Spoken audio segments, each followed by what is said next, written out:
Welcome back, Jim Lavelle. The one thing that we've talked a lot about personally is the whole impact that the prescription drug industry has on our lives, the pressure it creates within the medical community, the potential detriment that it can have for an individual, or the habituation that may come from it.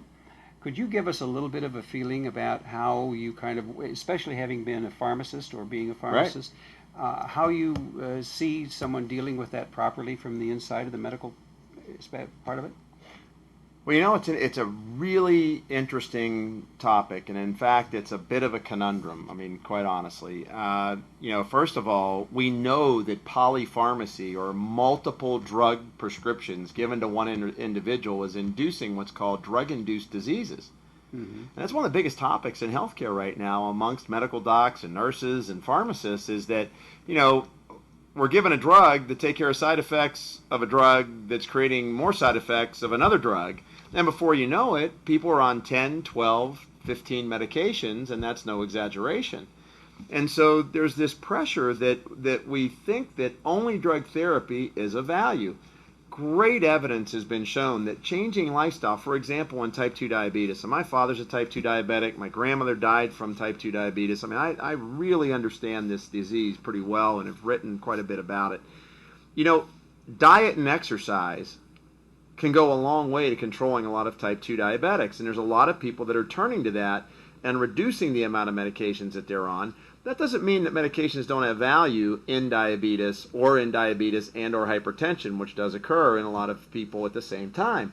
But it's the idea that we've got to begin to look at drug therapy and go, is there a gentler start point that I can do with my patient? Now, here's the problem with that. It assumes that the patient is going to want to be proactive. And see, a lot of times I get it from both sides of the equation. From, you got the docs over there that are looking at me going, you're too favorable towards natural products. And then the natural products folks are looking at me going, hey, you're too favorable towards drug therapy. You've got to remember that it only works to use natural therapies and lifestyle in the motivated person. There's the people out there. There's the people out there that are like, you know what, I want to eat chicken wings and French fries, and I really don't want to exercise. I really don't want to change my lifestyle. I'm very happy the way I am, but I've got hypertension. And see, we've got to remember that drug therapy works in spite of what you do. So what we're trying to do is force everybody into one system of care, that everybody's got to have drug therapy as the way they treat their conditions. In reality, we have people that are motivated to change their lives and may need less drug therapy. They may want to use natural interventions first and not use drug therapy. And then we have people who need drug therapy. They just absolutely do because of a condition or disease they have. And then you got the folks that just simply aren't motivated. Now, they might not be motivated because of education, or as anything, they might not be motivated because they simply choose not to participate in their health.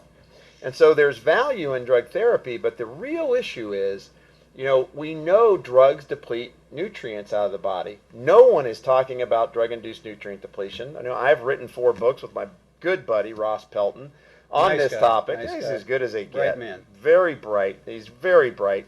And, we've got to recognize these basic issues that are going on with drug therapy. Drug-induced nutrient depletion is important. Polypharmacy, over-medicating. Are there safer first options? Very important. Pressure's on the doc. The doc's set up in a medical system that, hey, I got 7 to 10 minutes to talk to you, and I got to give you a solution. I got to figure out what's going on, and I got to take care of why you feel bad. Because in the end, the person's there because they feel bad. Absolutely. And they need to feel better. Now, from our standpoint, we want to educate people and show them that there's a better path they can go on.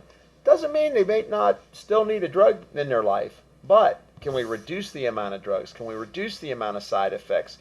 And maybe, if we're lucky and they're already on several meds, maybe we even get them off their medications if we can teach them enough about how to take care of themselves. Great. Hey, thank you very much. Thanks a bunch.